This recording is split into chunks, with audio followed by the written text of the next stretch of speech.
Hello everyone, आज की जो वीडियो है इसमें जो बीएनएस का डेफिनेशन क्लॉज है सेक्शन 2, उसमें से हम दो डेफिनेशन को पढ़ने वाले हैं और ये दोनों काफी इम्पोर्टेंट है। जो चार्ज है उसकी कुछ खास डेफिनेशन नहीं दी गई है, उसको हम अलग से एक वीडियो में अलग लैंग्वेज से समझेंगे, लेकिन आज हम थोड़ा सा फोकस करेंगे कॉग्निजेबल ऑफेंस की डेफिनेशन पे। तो जो सेक्शन 2(1)(f) है बीएनएस का, वो हमें बताता है चार्ज की डेफिनेशन, और ये इंक्लूसिव डेफिनेशन है और इसमें ये बताया गया है charge includes more than 1 heads of charge. ये सारी चीजें बताई गई हैं। तो चार्ज से आप या आरोप से क्या समझेंगे कि एक शीट से या उससे अधिक शीट्स हैं।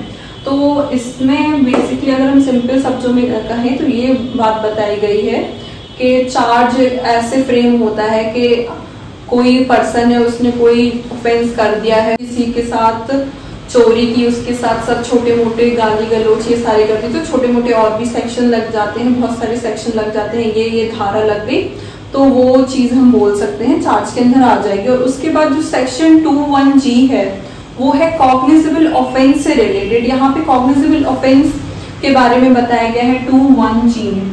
तो कॉग्निजेबल ऑफेंस कौन से होते हैं? संज्ञेय अपराध हमारे।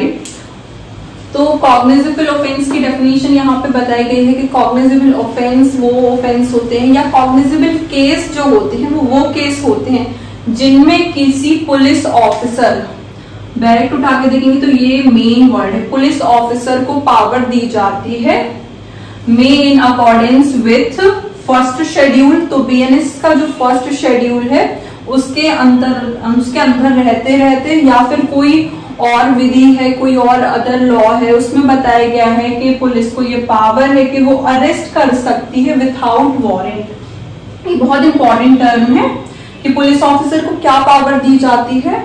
अरेस्ट विथआउट वारंट की कॉग्निजेबल केस में। अरेस्ट विथआउट वारंट क्यों होता है? क्योंकि ये थोड़े से सीरियस नेचर के जो ऑफेंस है वो हो जाते हैं और यहाँ पे थोड़ा ऐसे सिचुएशन रहती है, ऐसे सर्कमस्टेंसेस रहते हैं कि पुलिस को ये पावर दी जाती है।